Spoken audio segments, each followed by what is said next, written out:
एक कहावत मशहूर है कि खरबूजे को देखकर खरबूजा रंग बदलता है। कहने का आशय यह कि संगत का असर हर किसी पर कम या अधिक होता ही है। यह कहावत अक्षरशः चरितार्थ होती है वैशाली की नगरवधु आम्रपाली पर, जिसकी सुंदरता ही उसका अभिशाप बनी। किसी एक व्यक्ति की पत्नी बनने के बजाय हालात के भंवर में फंसकर वह वैशाली के धनवानों के मनोरंजन का साधन बनकर रह गई। कभी वैशाली के हित के लिए उसे वैश्या बनना पड़ा था, लेकिन महात्मा बुद्ध के युवा शिष्य पर आसक्त होने के बावजूद वह अपना मकसद पूरा करने में सफल नहीं हुई।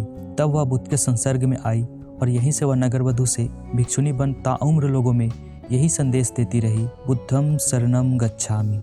आखिर कौन थी आम्रपाली, क्या थी उसकी कहानी और कैसे वह नगरवधु से भिक्षुक बनी? आइए जानते हैं इस छोटे से कहानी के माध्यम से। और इससे पहले कि आप इस कहानी में खो जाएं, ऐसे ही और वीडियोज के लिए चैनल को सब्सक्राइब कर लें। आम्रपाली कब और कहाँ पैदा हुई, उसके माता पिता कौन थे, यह कोई नहीं जानता। एक शिशु के रूप में वह एक आम के पेड़ के नीचे मिली थी, इसी वजह से उसका नाम आम्रपाली रख दिया।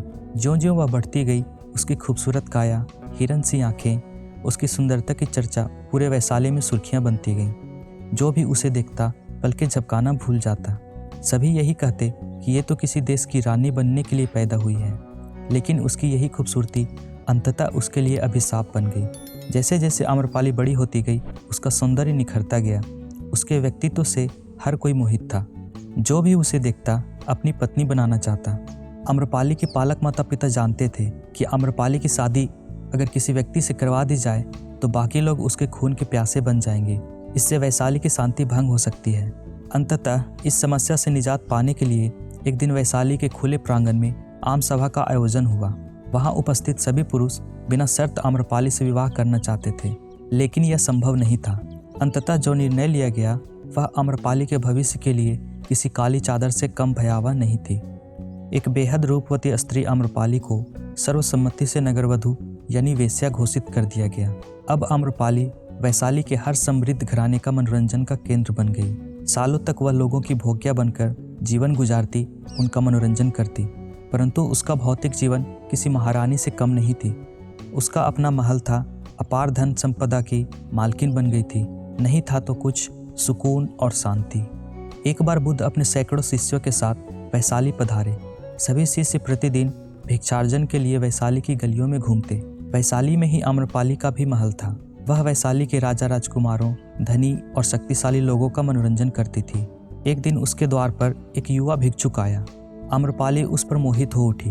उसने अपने परकोटे से कहा, आप अंदर आइए और मेरा दान ग्रहण कीजिए। उस युवा भिक्षुक के पीछे और भी कई भिक्षुक थे।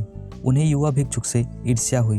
भिक्षा देने के बाद आम्रपाली ने उस युवा भिक्षुक से कहा कि 3 दिन बाद वर्षा ऋतु शुरू होने वाली है। मैं चाहती हूँ कि वर्षा काल तक आप हमारे महल में रहें। युवा भिक्षुक ने कहा, इसके लिए मुझे अपने स्वामी बुद्ध जी से अनुमति लेनी होगी। उनकी अनुमति के बाद ही मैं आपके पास रहने आ सकूंगा। युवा भिक्षुक की बात सुनकर अन्य भिक्षुक नाराज हो गए। वे महात्मा बुद्ध के पास पहुंचे और आम्रपाली और युवा भिक्षुक की कहानी को बढ़ा चढ़ाकर बताया। इस पर बुद्ध ने कहा, अब शांत रहो। वह वहां तभी रुकेगा जब मैं उसे इजाजत दूंगा।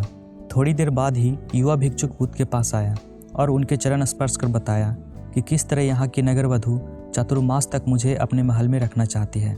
आप अनुमति देंगे तभी मैं वहाँ जाऊँगा। बुद्ध ने उसकी आंखों में देखते हुए कहा, तुम वहाँ रह सकते हो। इसके पश्चात युवा भिक्षुक वहाँ से चला गया। बुद्ध की बात सुन वहाँ उपस्थित सभी भिक्षुकों को बड़ा आघात पहुँचा। उन्होंने आक्रोशित होते हुए कहा, स्वामी जी, उसे आम्रपाली के भवन में जाने से रोकिए, वरना अनर्थ हो जाएगा, क्योंकि वह वेश्या है। एक भिक्षुक उसके साथ 4 माह तक कैसे रह सकता है? बुद्ध ने कहा, तुम सभी अपनी दिनचर्या का पालन करो। मुझे अपने शिष्य पर पूरा विश्वास है, वह मेरे विश्वास पर खरा उतरेगा। लेकिन अन्य भिक्षुओं को बुद्ध की बात पर भरोसा नहीं हुआ, परंतु वह ज्यादा कुछ बोलने की स्थिति में नहीं थे। 4 माह पश्चात युवा भिक्षु जब वापस लौटा तो पीछे पीछे आम्रपाली भी थी। आम्रपाली ने बुद्ध से भिक्षुणी संघ में प्रवेश देने की इजाज़त मांगते हुए कहा, मैंने आपके भिक्षु को पाने के लिए हर संभव कोशिश की, मगर मैं हार गई। उसके आचरण से मैं यह सोचने के लिए विवश हुई कि अगर आम शिष्य का संयम इतना नियंत्रित है तो इनके गुरुजी कैसे होंगे। इसलिए मैं आपके पास आपके संसर्ग में रहने की इजाज़त लेने आई हूँ। आपके चरणों में ही मेरे लिए मुक्ति का मार्ग है। मैं अपनी समस्त संपत्ति भिक्षु संघ को दान में देती हूँ। इसके पश्चात से ही आम्रपाली के महल और उपवनों को चतुर्मास में सभी भिक्षुओं के रहने के लिए उपयोग में लिया जाने लगा। आगे चलकर वह बुद्ध के संग में सबसे प्रतिष्ठित भिक्षुनियों में से एक बनी। एक कहावत आपने सुनी होगी कि खूबसूरत लड़कियों का इतराना भी अच्छा लगता है। ऐसे ही आम धारणा है कि अगर कोई खूबसूरत है तो उसकी ज़िंदगी आसान ही होगी, क्योंकि कई काम ऐसे ही बन जाएंगे। लेकिन इतिहास में कई कहानियाँ ऐसी हैं जो बताती हैं कि किस तरह से खूबसूरती ही महिलाओं के लिए अभिशाप बन गई।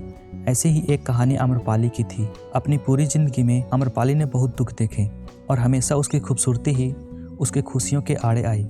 आम्रपाली की ये कहानी आपको कैसी लगी, ये हमें कमेंट बॉक्स में ज़रूर बताएं। ऐसे ही अन्य स्टोरी के लिए जुड़े रहें हमारे साथ। धन्यवाद।